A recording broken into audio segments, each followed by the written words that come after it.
surcharge overview. We're fortunate to have with us Sheriff Alyshia Dyer, and I've given the sheriff assurance. Sheriff, I'm going to let you get through your presentation because I know you've got one, and then we'll open it up for Commissioner Q&A. All right, thank you so much.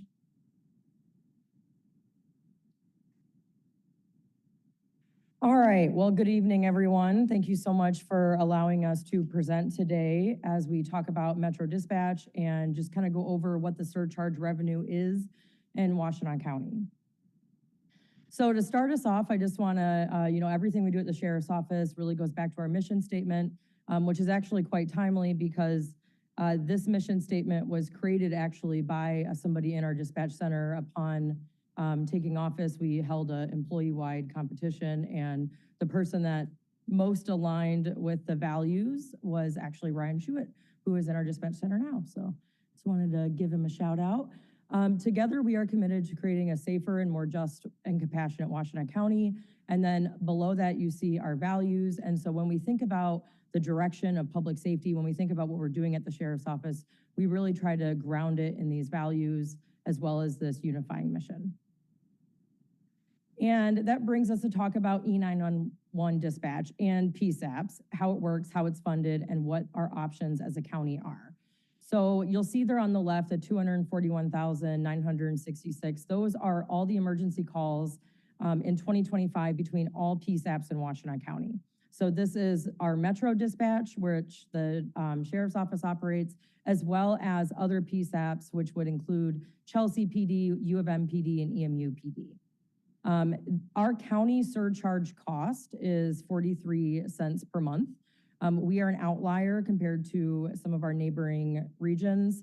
And what this is it is the fee that you'll see on your telephone bill. You'll see like an E911 charge. A lot of people don't realize that they're even paying it. And this is basically governed by the state law, and it allows counties to adopt a local surcharge, which is intended to fund 911 dispatch in any county to really make sure that we can keep the public safe. Just a reminder, dispatchers and Metro Dispatch, as well as our PSAPs, they work 24/7, 365. And so no matter what happens, no matter what time of day, you call 911, somebody is there on the other line. The work they do is critical. It saves lives. They talk to people in their most vulnerable moments. And as we have really, modernized in technology in so many ways, the demands on dispatch are also increasing quite significantly. And so our current funding structure for E911 in Washtenaw County is this surcharge, along with the county general fund that you all contribute to public safety and dispatch services, as well as dispatch contracts with neighboring, I cannot talk right now, neighboring with all of our dispatch partners. So like, for example, Pittsfield Police and Arbor Police, they contract with dispatch. And what that really looks like from a budget standpoint, and I'll get into that actually coming up, but the surcharge barely covers the actual operating cost of dispatch, which is why we have always had to do these contracts for more funding to be able to cover the gap. So when you call 911, who answers? So police dispatch is what we do at the Sheriff's Office with Metro Dispatch alongside our partners. And then for fire and EMS dispatch, the 911 call will come into the local PSAP. So wherever you are in the county, it will geofence to your exact location. And that is how you will then, that's how the PSAP will get triggered to where that 911 center will answer. So unless you're on U of M's campus, EMU's campus, or in Chelsea, it's going to come to our Metro Dispatch. And if it's a fire or EMS emergency, dispatchers then transfer the call to Emergent Health Partners, and they do a handoff for fire and EMS dispatch services. So a lot of our municipalities actually do service contracts separately for fire and EMS dispatch. However, our Metro Dispatch is the largest PSAP in the county and does a lot of that coordination. And then you have the mental health triage, which is something that we are really starting to lay the groundwork to prepare for. It's, as public safety has evolved in so many ways, there are some municipalities that are looking at alternative response or looking at unarmed response, and really supporting that at the 911 center is best practice. We actually had our crew unit that we have right now in the county, which is where CMH and a deputy work together. The work that they do is evaluated by the University of Chicago, and one of the recommendations in that report was to embed social workers in the 911 center. So that way when people have a mental health crisis that does not need police, they can actually triage at the 911 center. And we are fortunate in this county, to have community mental health, which has a 24/7 access line already as well. So that is, so our structure is already set up to be able to, in the future, do mental health triaging if we actually had the resources to be able to do that. And then Michigan E91 legal framework. So the authority that is granted to you all as the Board of Commissioners falls under the Michigan Emergencies 911 Service Enabling Act. And that governs emergency communication districts and the PSAPs, as well as the surcharge collection. One quick note, this act is set to sunset at the end of 2027. This is pretty routine. 2021, it was the same thing. It gets reenacted. Typically, it's extended or reenacted. The idea behind having a sunset is in case the state law ceiling needs to be raised for how much counties can charge. And so we have not heard anything at the state level anticipating any change to where local boards of commission could set surcharge rates, because most of the counties in Michigan actually depend on the surcharge framework. If you see here where Washtenaw stands versus our neighboring counties, we are at the 43 cents in Washtenaw. We were grandfathered in at that many, many years ago. Our neighboring counties have actually already increased their surcharge to be able to fund their dispatch center, with Livingston at $1.85, Monroe's at $2, Lenawee is at $3, and that would be the state cap. So as of now, you can't go higher than that $3. And that is how they are funding their dispatch centers. And so here's a little timeline to show how we got here. So pre-2008, it was the early 911 era, very fragmented landline-based systems. Counties relied on state distribution and limited local surcharges. Washtenaw had a 911 plan under Public Act 32. Then 2008 was a major turning point where 911 laws were updated, wireless funding distribution, and then we get into the 2010 era and 2018 where you see some, in 2010 it was pretty low rate era, and that's when we were grandfathered in at that 43 cents. And then the state reform came in at 2018. Our current reality is we have rising call volumes. There's a growing need for mental health calls to be triaged appropriately as municipalities think through alternative response. And we have a rising community demand just for dispatch service. And given that our rate hasn't changed in many, many years, we have a huge structural gap between the dispatch costs and the actual surcharge revenue that we get as a county. And so as we evaluate options and think about the future of public safety and dispatch, this is just a demonstration just so you guys can see what could a surcharge increase generate. And talking to other counties, some people have actually they have asked voters to increase the surcharge more than once. They've been doing it for many years. And then I want to also kind of just give you sort of a landscape of where we are now at that 43 cents. That means that we bring in about 1.8 million to Metro Dispatch and all the PSAPs to operate 911 countywide. And like I said, there's a huge structural gap, so then we have to do dispatch contracts. And then if the surcharge was to increase by $2, we would actually bring in significantly more revenue. It would be about 8.3 million. Metro Dispatch would get 7.4 million, and then the other PSAPs would also see an increase in their revenue, which is significant for their current budgets. $2.50, it would generate about 10 million countywide, and the Metro PSAP for us would be about 9.3, with then you see Chelsea, U of M, and EMU there as well. And then the $3, which is the state cap.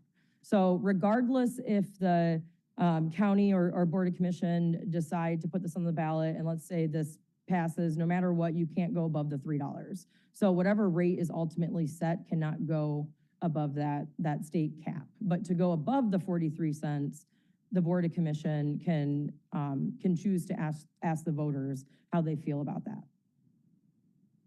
And this is just a breakdown of our budget. So what it costs to run 911 in Washtenaw County for Metro Dispatch. So this is our 2025 operating budget. You have, the biggest expense, which is always our salary, our permanent staff, our dispatchers, fringe benefits. You have overhead, the cap, overtime cost. We have, part-time, temporary positions, and then supplies, and the county 911 coordinator. So that brings us to a total of 6.7 million. And then on the right-hand side, those are our municipal contracts. And you'll see the municipality, and then in the middle, the actual cost that it takes to dispatch for that municipality. And then the very right-hand side is the contracted cost. So we have had to do 9% increases because we are not at a place where some of our partners are paying for the actual cost, which is also causing significant strain on many local municipalities' budgets. This model's been in effect for a while now, and there's a lot of interest in trying to see how we can, really do 911 emergency services more affordably. And then funding, context, and operation. So, what current funding covers is the 24/7, 365 answering, dispatch, coordination, police, fire, and EMS. We work closely with emergent health for the transfers that we need. We have text to 911 service, and then of course the municipal contracts.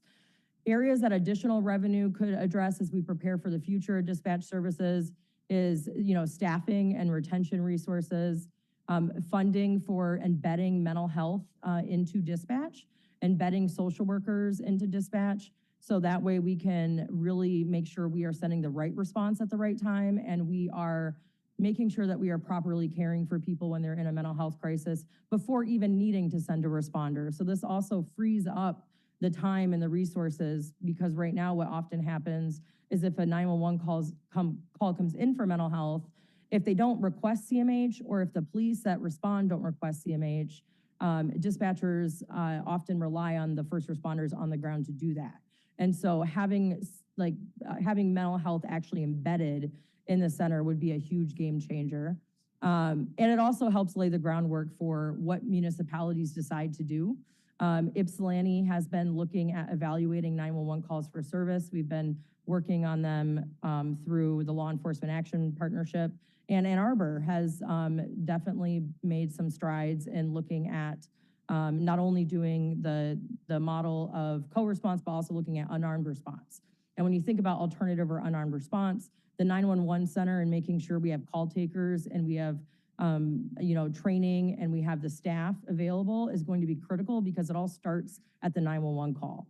Often when people are in a crisis, they're not going to remember, another number. We've done a huge education campaign in this county around people understanding that there's an alternative number for CMH, and people still forget or they don't have it saved in their phone. And so, just having that triaging could be critical. And ultimately, what this comes down to is if it was decided to look at changing the surcharge rate, you all as a board, that is in your authority to decide to then put the question before the voters. If this were to get approved by voters, then the Emergency Telephone District Board would meet, and we would convene, we would have a public hearing, and then we would propose a rate to you all, and you all would ultimately set the final rate within the range that was approved. If no rate change is approved, and if this doesn't happen, Metro Dispatch and all of our other PSAPs will continue at our current funding levels, absent other funding opportunities. And Metro Dispatch would have to continue contract increases for our dispatch partners, as basically we have to stick to the model that we're doing now. And it would be really hard to expand service when you think through centralizing services on the public safety side, as well as alternative and unarmed response.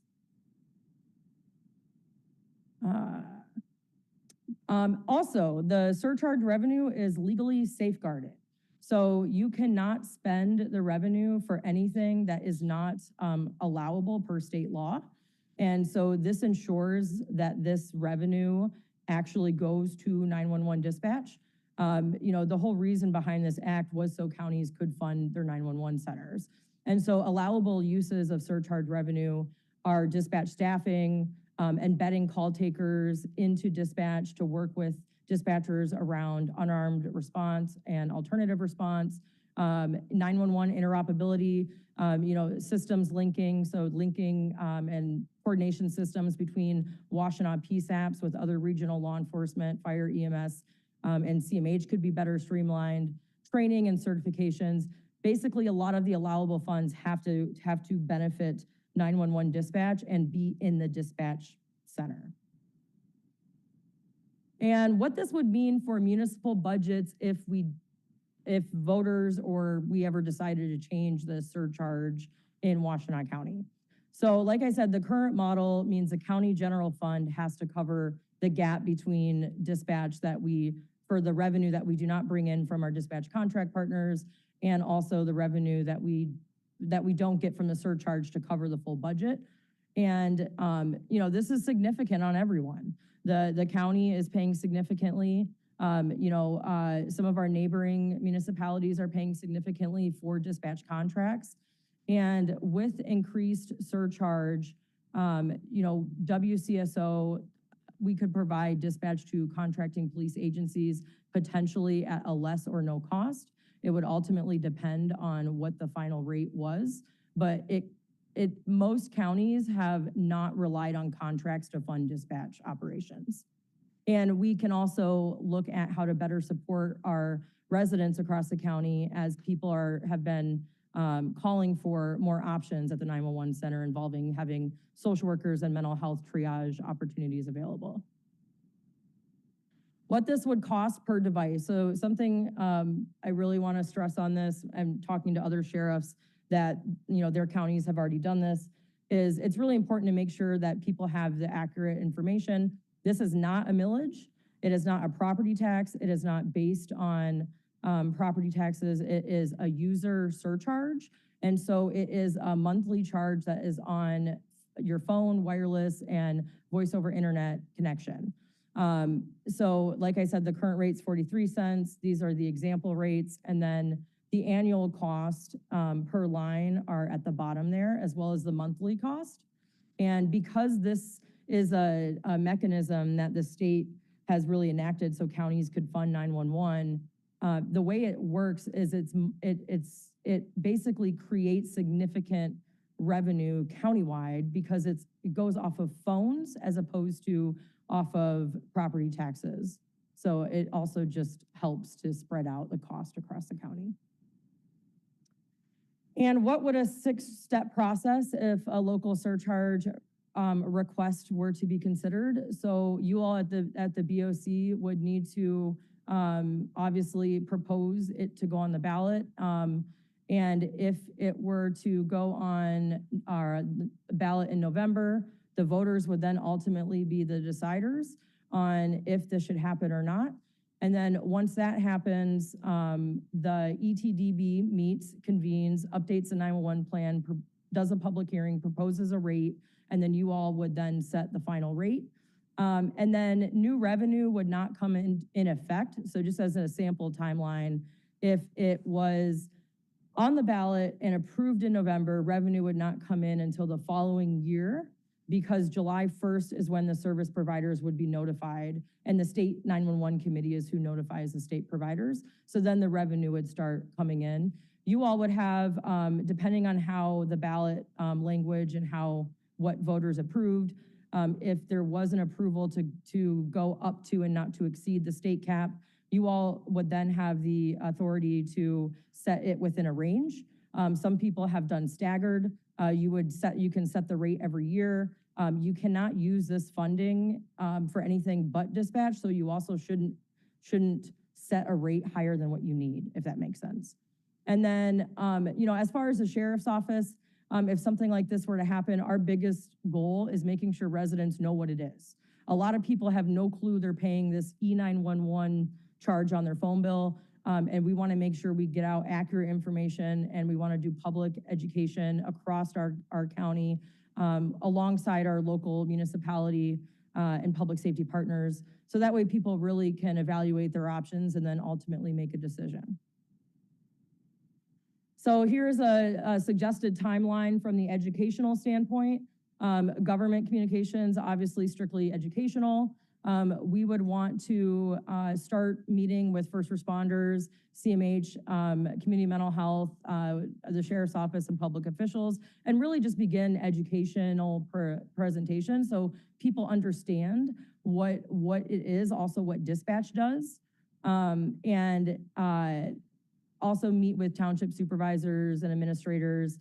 We have had a lot of informal conversations, and I want to thank Administrator Dill, because we have worked on this all year, trying to figure out what are our options to prepare for dispatch. The county, we don't want to burden the county budget. We want to make sure we're providing reliable safety. It's life and death when someone calls 911, so it has to work. And it's been a lot of hard work evaluating things, and to get to this point is definitely I'm feeling very optimistic about that. And then September and October, community outreach. November would be a voter decision. And then after that would be when the ETDB, the Telephone District Board, whose sole purpose is to meet to propose to you all the 911 plan so you all can set the rate. They have not met in years because we haven't changed the rate. But we would convene it, and then you all would get a recommendation after a public hearing, and then you all could adopt the rate proposed. You could choose a different rate.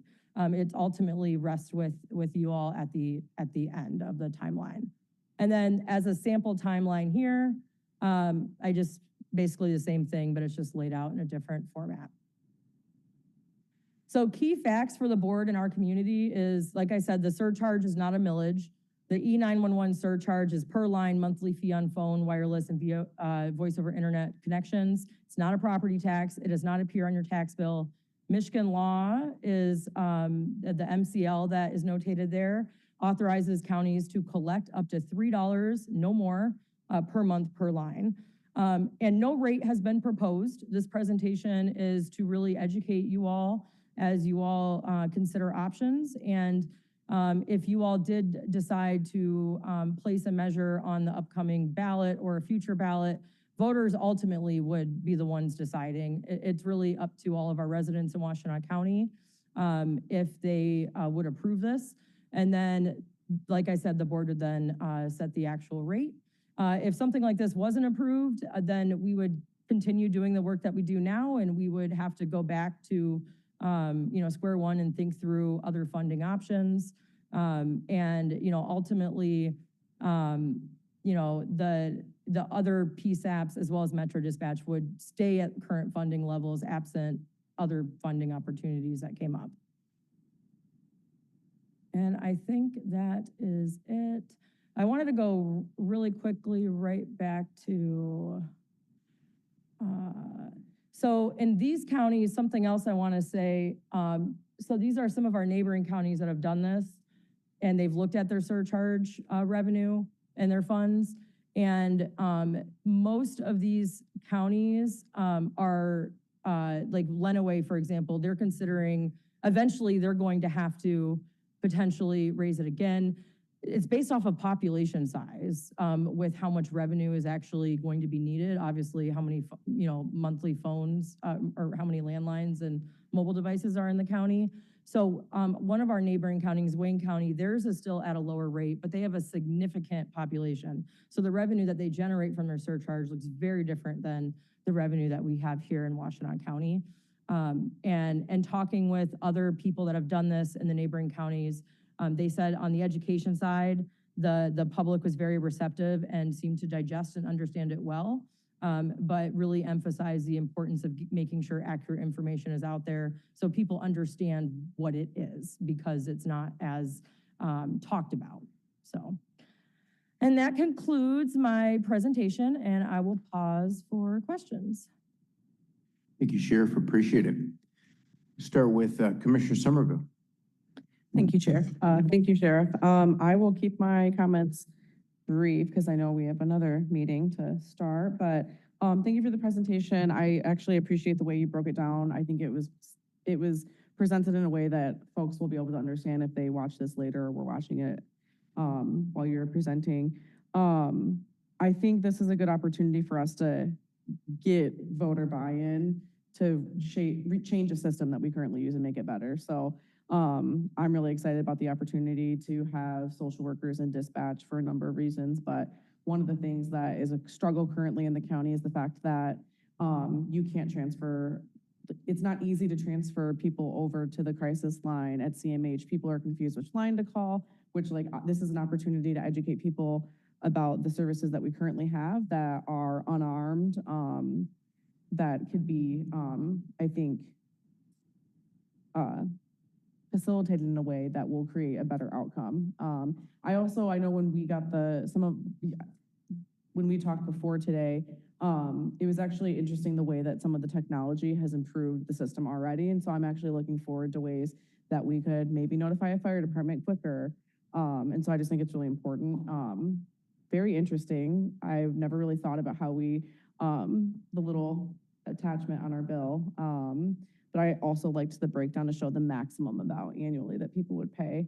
And hopefully, if this is on the ballot in November, the advertising for this will include how things have changed since people have moved away from landlines. There's a lot of people right now who probably haven't thought about the way services have changed. So those are all of my comments. Thank you. Thank you. Move to Commissioner Hodge. Thank you, Chair. Thank you, Sheriff, for the presentation. I thought it was really clear. Well done. Well done to the whole team. I would assume it was a joint Yes, effort. it was a joint effort. Okay. Well done to the joint effort.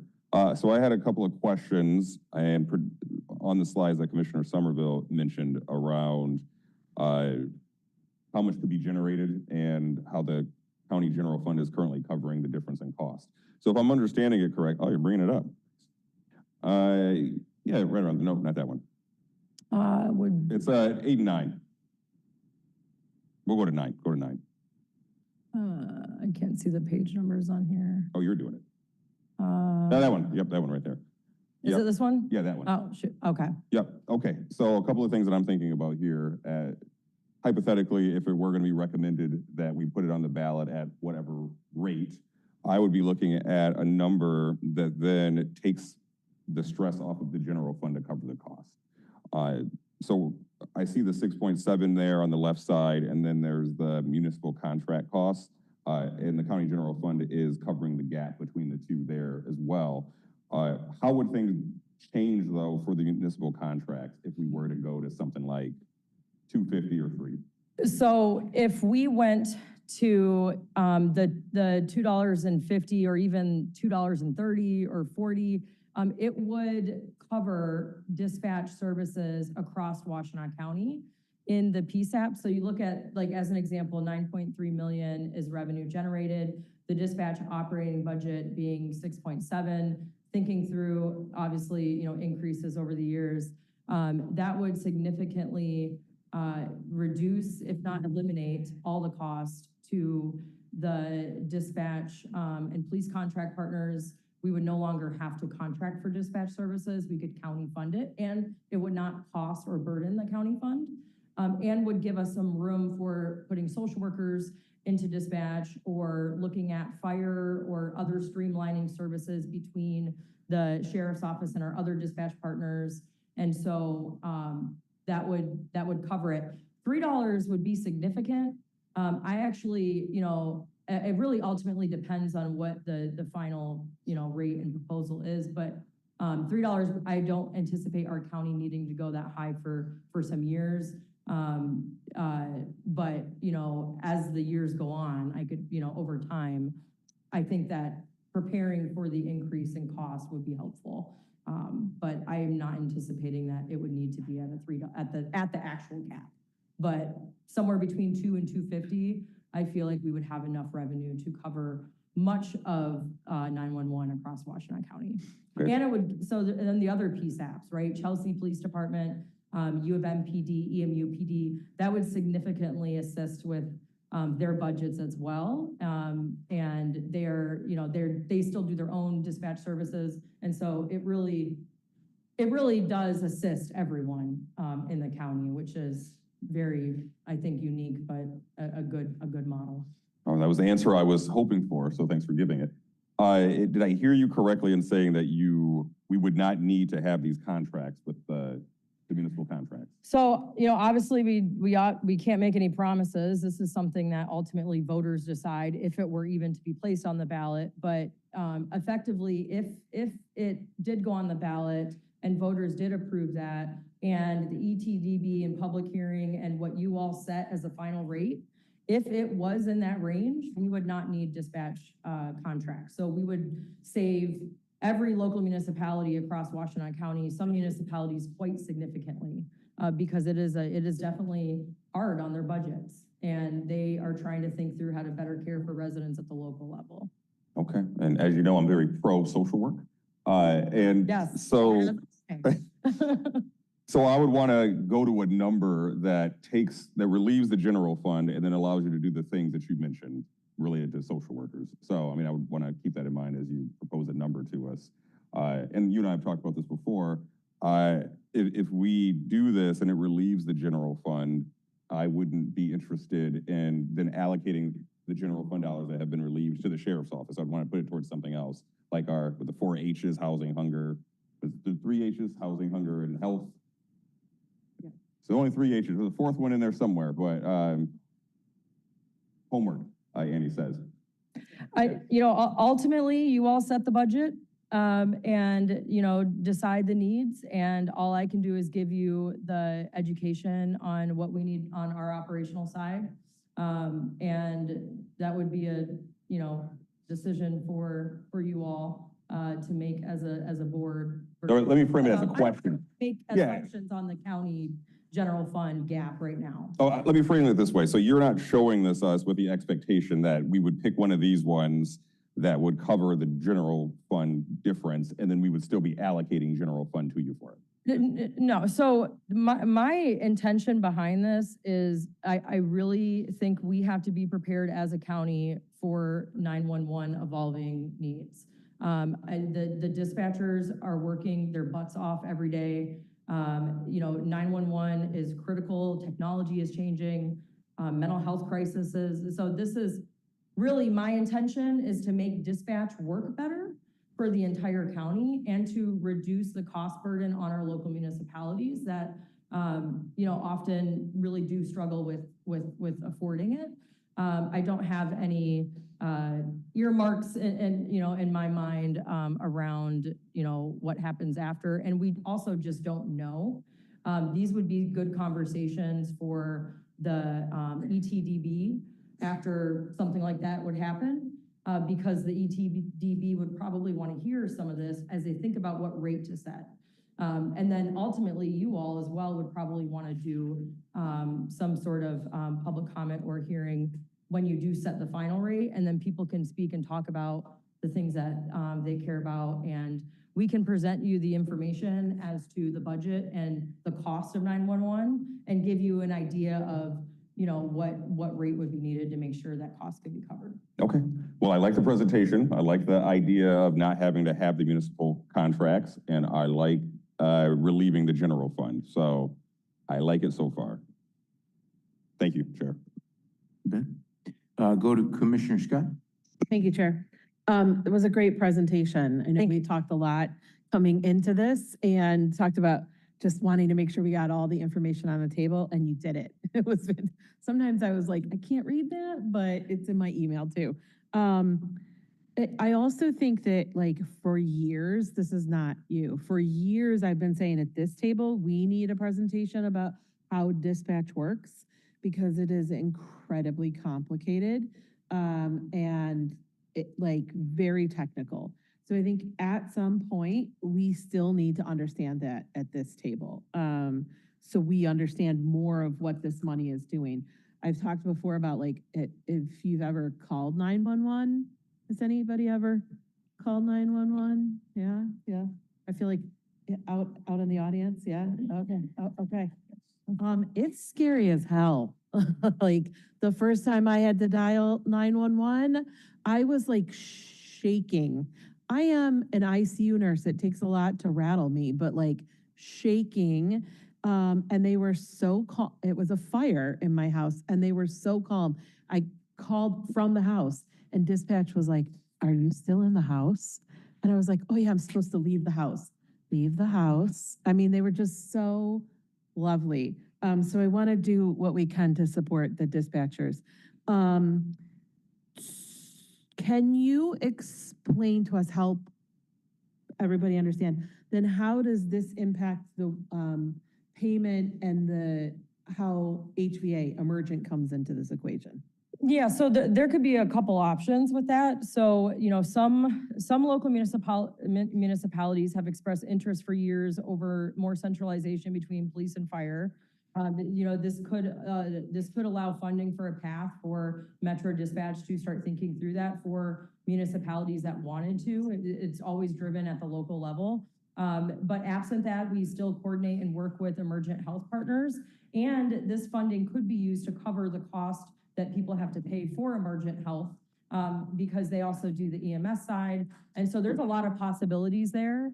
And there's a lot of different models that we could look at. But the short of it is, it would be an allowable, the dispatching 911 service would be, would help with on the financial side, whichever route local municipalities chose to proceed. And then really quickly, if you all have not done a tour of the dispatch center, I would be happy to have my staff show you the dispatch center, and would be happy to continue doing public education. And thank you, Sheriff Scott. You have been a great partner and leader, and just really knowing the nuances around emergency dispatch and being engaged in the conversation, because it is definitely very, very nuanced and complex. It is, thank you.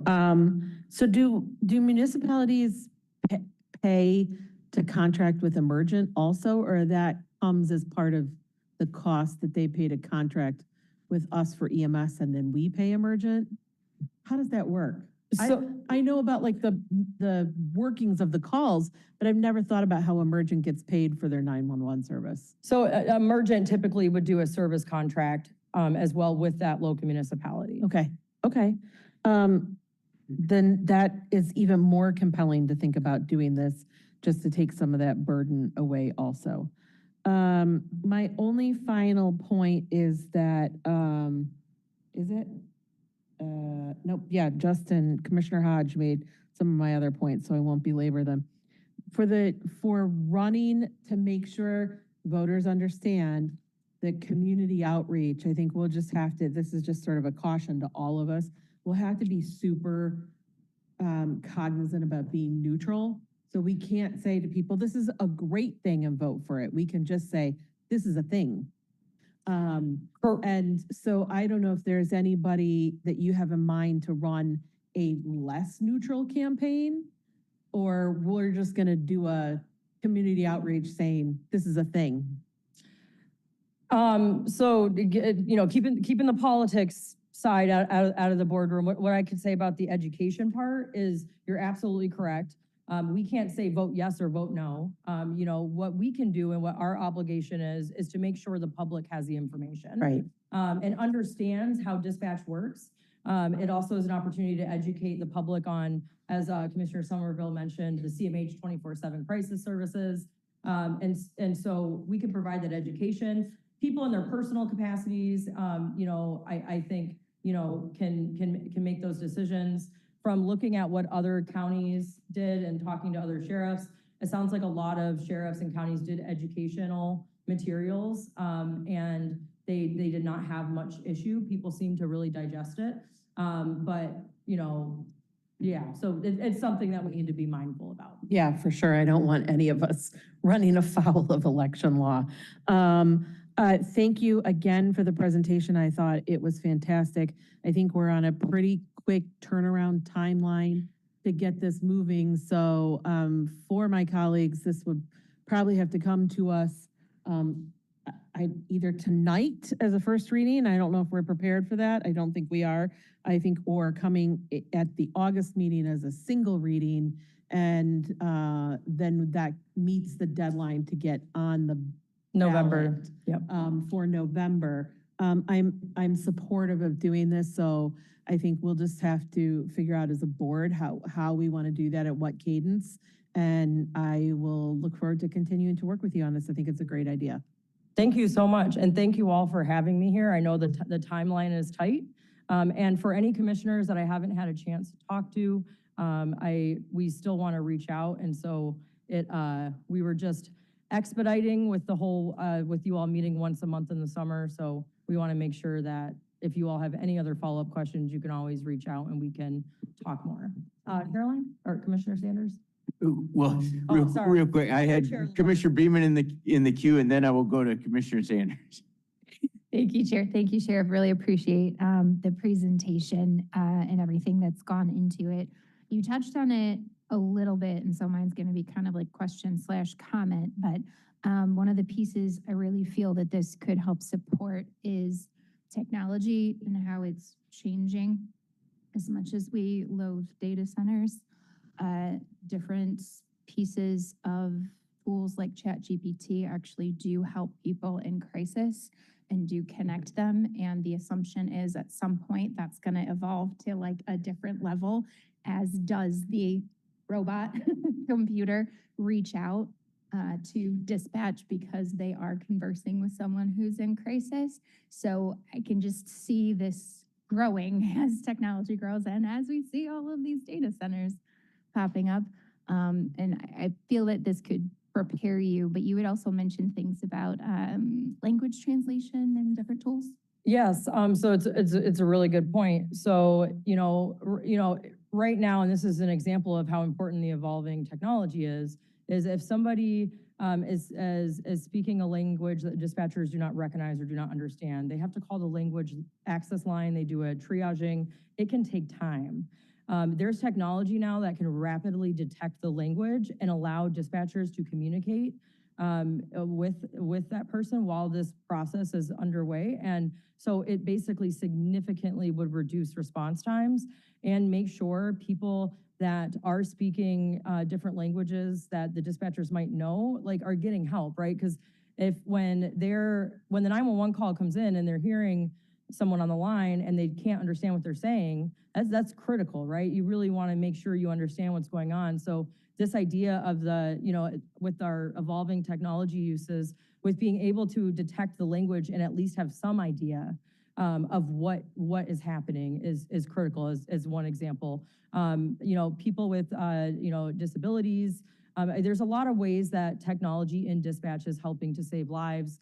And then we at the Sheriff's Office are very committed to maintaining our values. And so we always set up, safeguards as well to make sure that nothing is, we're not like gathering data or, doing things that are going to cause harm to the public as well. Perfect. Thank you. Go to Commissioner Sanders. I've got a couple of questions. Some we talked about on the conversation that we had the other day. One is related to the state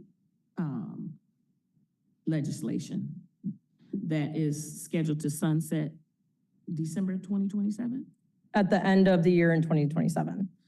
Okay, so if the sky is falling and they don't renew it, and we've agreed to support your ask, would that mean that legally we need to stop?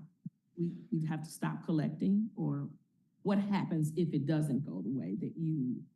So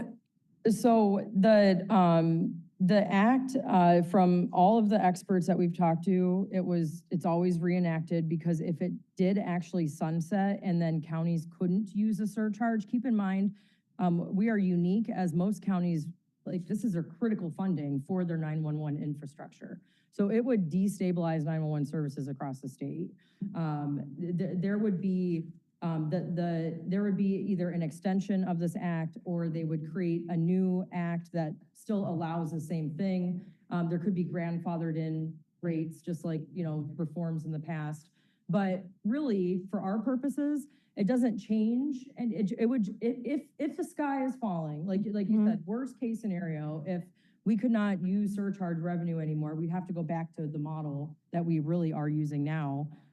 It wouldn't, the timeline that we have, dispatch would not change before we would have an idea. And my understanding is there's talk about not only maybe extending, but they're thinking of even raising the cap because some counties are already at the $3 threshold for their counties. And it's not, dispatch is getting more expensive 911 services. And the state relies on this as well. So it is highly, highly unlikely, but if it were to happen, we would continue our current model, which is where we have to do the contracts. But Or under your current model though, aren't you getting your authority from that state? So not the majority of our Metro Dispatch budget comes from the county general fund and dispatch contract partners. And then the surcharge revenue does help out. But if the act wasn't enacted, most likely we still have the state and the local surcharges. But if even those went away, we would be looking at about a $1.6 million funding gap.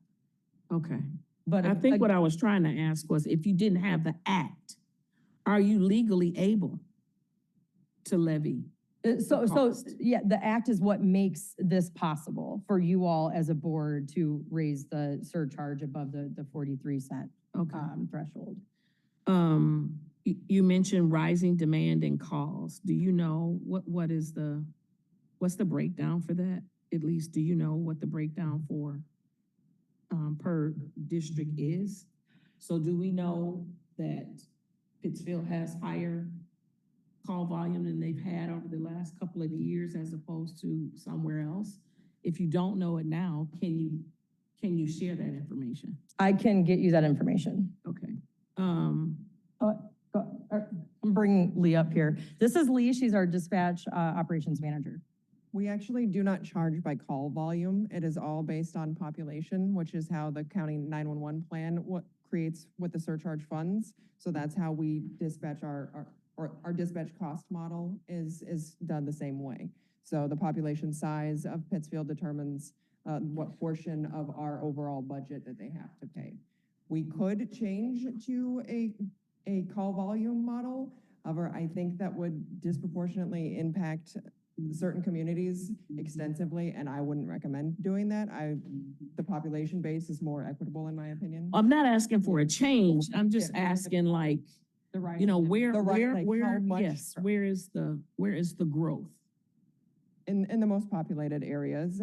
I can get you all some diagrams of our previous history, because we can pinpoint, I can make maps during certain times from that's where this technology has advanced so much. In our 911 system, I can go set a specific time, draw a little map, and it'll show me each call when it came in.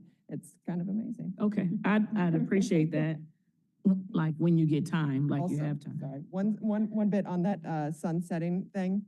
That same law, PA 32, is exactly the same law on how the state gets their money. So if they don't renew it, the state doesn't get their money either. So there is no state surcharge, there is no county surcharge. So the likelihood of the state turning down themselves getting money. Well, I wouldn't want that, but I mean, if we look around, the overall attempt is to destabilize us. That's what's going on right now, politically. So, okay, we'll stop there. So Pittsfield had communications that I have here that indicated that this 9% that people have been paying was only supposed to be a 5-year period. But yet now, I'm gonna say without appropriate notice, because to me, notice, I think these documents say that they got communication in March of this year. That this 9% was gonna need to continue, but that's not what they were told. They were told it was gonna be 5 years, and now, so that may go away if this happens. Yep, so in looking at the previous communications, former Sheriff Clayton sent a memo to all the dispatch partners, basically getting them on a 5-year proposed plan. This would be is this the fifth year? This is the Yes. fifth year of that plan. But what was communicated is we are going to have to figure out what the future will look like if they're not at their actual cost, right? So some people, the 9% increases got them to the actual cost. Some people, they're still not. Mhm. And so this is also really good timing, because I know, as we look to the future, continuing to do 9% increases is gonna be very burdensome on a lot of our local municipality budgets. So it wasn't that we weren't gonna do any increases anymore, it was that was the 5-year plan to hopefully get people closer to their actual cost. Okay, and then, Pittsfield we've got a question about incrementally, if you are not actually, so if this were to be approved in November, you start collection in January, Nope. So July? July 1st, the state committee would notify the service providers, and then the revenue, so you would start seeing it come in as a Hit the charge. phone bills Yep, when? yep, the phone bills. In July or In Ju- after? So they would be notified in July 1st, the revenue likely would start coming in September, October, and then, so basically around the fall. Okay, and so then there wouldn't be an overlapping, right? So municipalities would not be paying this percentage that they're paying right now and the increase. One would go away, correct? So if the revenue came in and it was enough to cover, depending on the rate that was set, then we wouldn't have to continue the contracts. Okay, if it was not enough to cover, then would you be resetting so that they are paying just the amount that needs to be paid in order to? Okay, I do not want to charge any more than we have to. It is really hard on local municipalities, and we're all a team, across public safety partners. And so, my goal is to figure out a way to make dispatch services affordable for everyone in Washtenaw County, and to make sure that we are lessening the burden on the county and the local budgets as much as possible. okay. And then I was picking at some of your verbiage. So let's be clear. If this were to be approved, you are not going to come back and ask for any money related to dispatch, because you didn't say won't. I think you said you should need to. I can't predict the future. What I will say is we shouldn't need money for dispatch because of this, right? So, but I don't want to make assumptions on what you guys set the rate for. I don't want to make assumptions on if this will pass. But I am not anticipating that if the rate was set to where dispatch services could be covered, we have to use that money for dispatch services, so there would be no need to. So that's where I want to box you in at. I gotcha. You get all of the money that you need to appropriately run 911. You are not going to come back and ask for more money. We would not need any more money for 911. You're a good politician, because you're still not quite getting it there, but okay. And then my other question is dispatch a constitutional responsibility of the sheriff's department? Is that something you are supposed to run, or is it just a service that you are providing? So here in Washtenaw County, we have really kind of paved the way to a more affordable metro model. But the mandate for 911 and for dispatch is to a serviceable level, to basically, there is some mandate for the county to route calls, right? Us doing police dispatch for other police departments, even though we do have to contract now, I mean, going back years, and Administrator Dill, you were probably around for this. When we moved to Metro Dispatch, we saved, I think in Arbor alone, $1 million something. Like it was huge to be able to centralize those services. So while it's not a constitutional mandate, I really think that we have been leaders in how we do things here in Washtenaw County. Okay, so our municipalities, if this were approved at a funding level appropriate to cover, should likely save money? Every local municipality in our county would save money. Ann Arbor alone, they're paying, I think, 1 point something million for dispatch right now. They would not have to pay that anymore.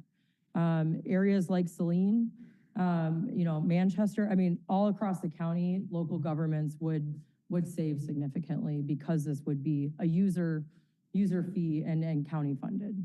Okay, and then I brought this up on our call the other day, so I'm just gonna say it out loud for the purposes of everybody else to hear.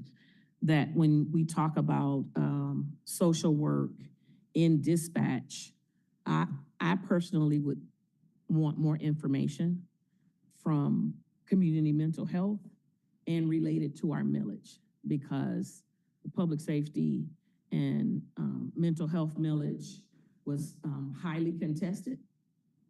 People feel some kind of way about it, whether it's positive or negative.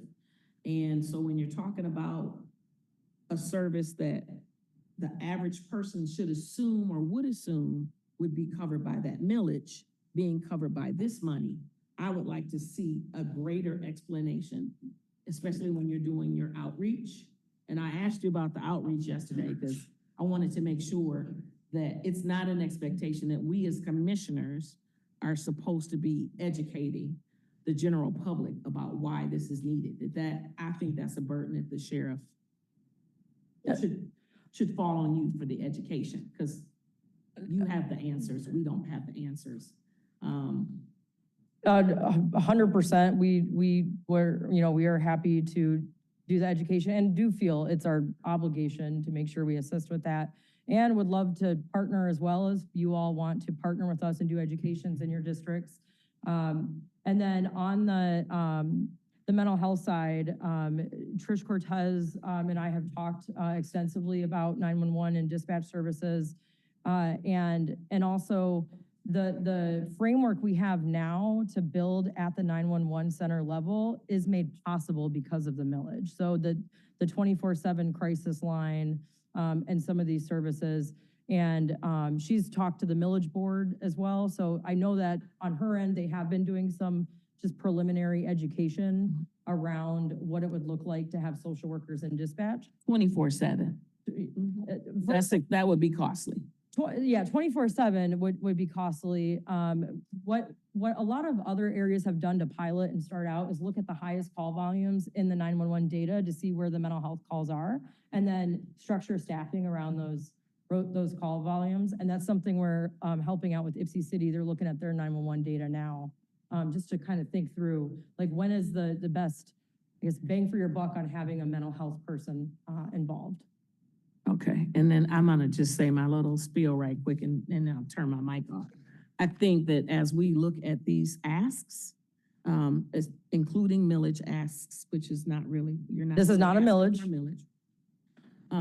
I do think that we, as the commissioner, should look at a process, because we don't have a process. We just get the notice. There's no pre-planning that is done openly to all of us. And so I'm gonna use you as a guinea pig for that. All right, thank you. Good. Commissioner Light? I just wanted to reference, well, thank you for the presentation, first of all, and coming to join us. I just wanted to reference back to make sure that the amount of the new surcharges, you said between $2 and $2.50 would be the best amount to.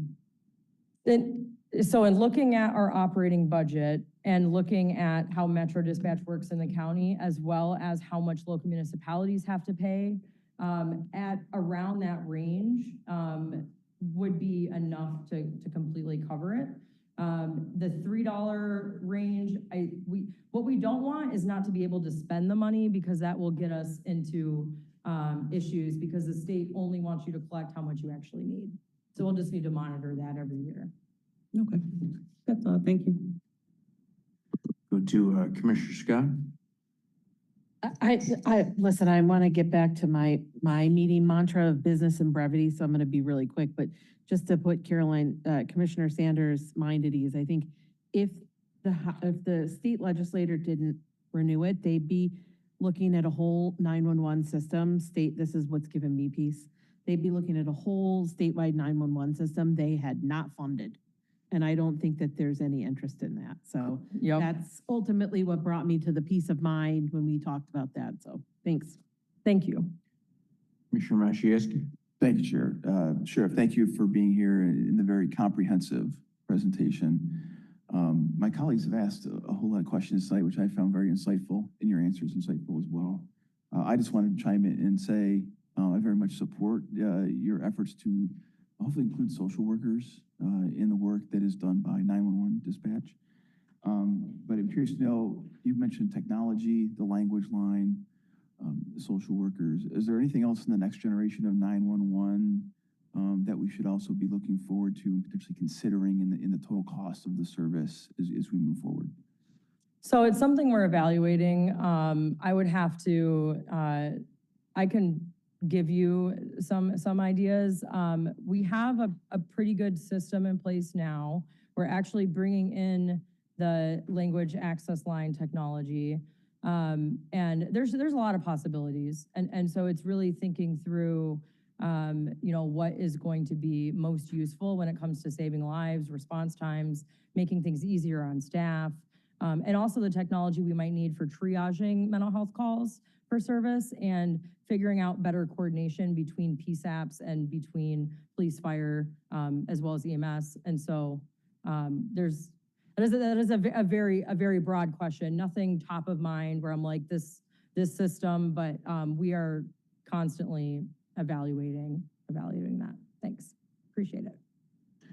Commissioner Hodge? Thank you, Chair. I thought of one other question for you, Sheriff. All right. Would you think that there's any value, let's say we decide at the next meeting to put this on the ballot, you think there would be value in us passing a resolution like we do to support certain bills in the legislature and direct the GCSI to get to work on it?